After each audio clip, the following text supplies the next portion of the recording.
Vous écoutez KTO Radio. Dans la chronique Cri de la Terre d'aujourd'hui, Jean-Pierre Chaussade, vous nous faites justement un bilan écologique de l'année 2023 qui vient de s'écouler. On vous écoute. Il est trop tôt pour faire un bilan précis de l'année 2023, mais nous savons déjà que la température moyenne de la Terre a largement dépassé le précédent record de 2016 et qu'elle a atteint environ 1,4 degré de plus que la température moyenne de la période pré-industrielle.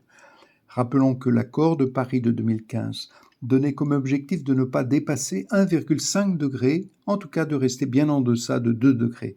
Il y a bien urgence à réduire de plus de 5% par an les émissions de gaz à effet de serre. Parmi les bonnes nouvelles de l'année 2023, il y a l'accord de Dubaï obtenu à l'unanimité entre tous les pays de prévoir une transition hors des énergies fossiles. Cet accord engage tous les États à tripler la capacité des énergies renouvelables, à doubler l'efficacité énergétique et à accélérer les technologies bas carbone d'ici 2030. S'agissant de la France, on sait que les émissions de CO2 baissaient en 2022 au rythme de 2,7% par an, mais qu'il fallait presque doubler cette réduction chaque année pour pouvoir atteindre notre engagement de baisse de 55% en 2030 par rapport à 1990. Le projet de loi de finances 2024 a renforcé les budgets concernant la rénovation des logements et de l'immobilier de l'État, et aussi les transports et le soutien à la mobilité.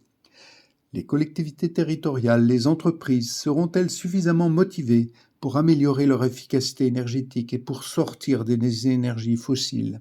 Avons-nous, chacun de nous, pris conscience qu'il nous faut vivre réellement la sobriété énergétique de façon urgente et transformer nos modes de vie pour diminuer notre empreinte carbone dans nos transports, dans notre chauffage, dans notre alimentation? Cette nouvelle année, nous sommes invités à entendre le cri de la Terre et mobiliser notre volonté, notre intelligence et notre foi pour protéger notre maison commune. Merci beaucoup Jean-Pierre Chaussade pour votre intervention. Je vous souhaite une excellente journée et une très belle nouvelle année.